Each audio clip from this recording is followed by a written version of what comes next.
till the age of 60, he never put his forehead on the ground, never made a sajda. He was born into a Muslim family, in a Muslim country. Until the age of 60, he never prostrated before Allah subhanahu wa ta'ala, not even a single time. He had 2 sons, and Allah guided his sons in their 20s. They started practicing them praying, and they tried to give their father da'wah, give him advice over and over again, but he never responded to his children. He always thought that these are my children, I know more than they do. So he never dealt or handled his pride in order to listen to his sons. And one day he saw his son, his eldest son, growing his beard. And after his son gave him advice, he said, why don't you shave this? Why don't you take it away? The son got shocked.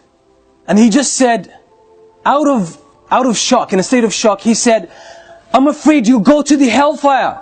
I'm afraid you'll go to the hellfire. He just got offended, and sometimes we mix our personal feelings with our concern for others in terms of da'wah. But subhanallah, it brought about good results. That very word shook the father. He started thinking about himself. And subhanallah, a few months later, the father sneaks into the masjid and makes his first prayer ever in the masjid, where his son leads the prayer. The son didn't know the first couple of times, but other people brought it to his attention. Understanding that his father has an issue with pride, he never spoke with his father about it. He said, it seems that he found his way, let him carry on his own. And that's exactly what he did. This man used to smoke 80 cigarettes every day. 80 cigarettes every day.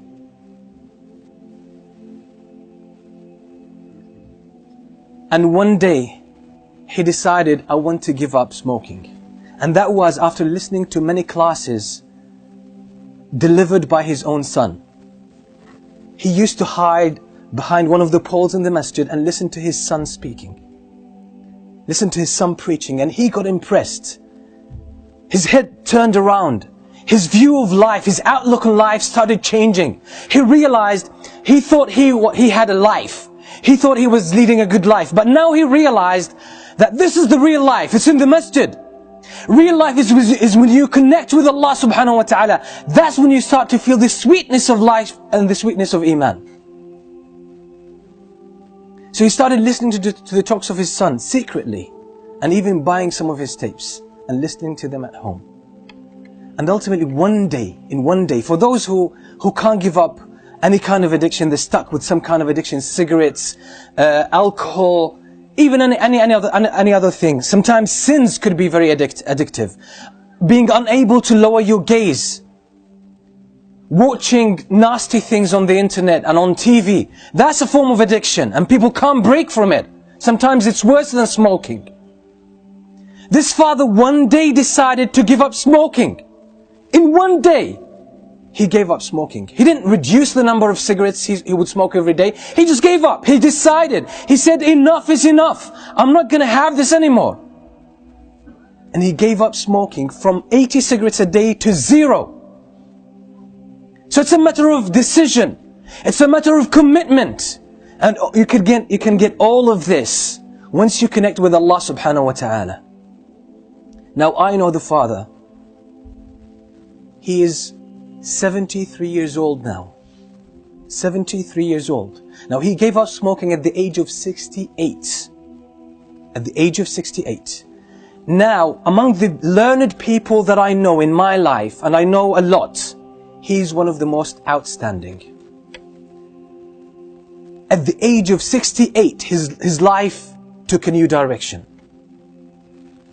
He read Tafsir Ibn Kathir more than 15 times.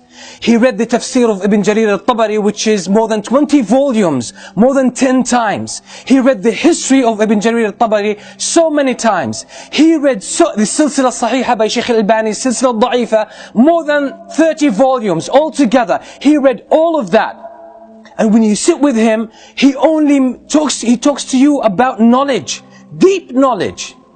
And sometimes you talk to some of our youth and they say, seeking knowledge is hard. It's difficult. What about this man? How much memory has he got left at the age of 68? That now he's one of the strong students of knowledge in his own country. And when you sit with him, mashallah, you always learn something.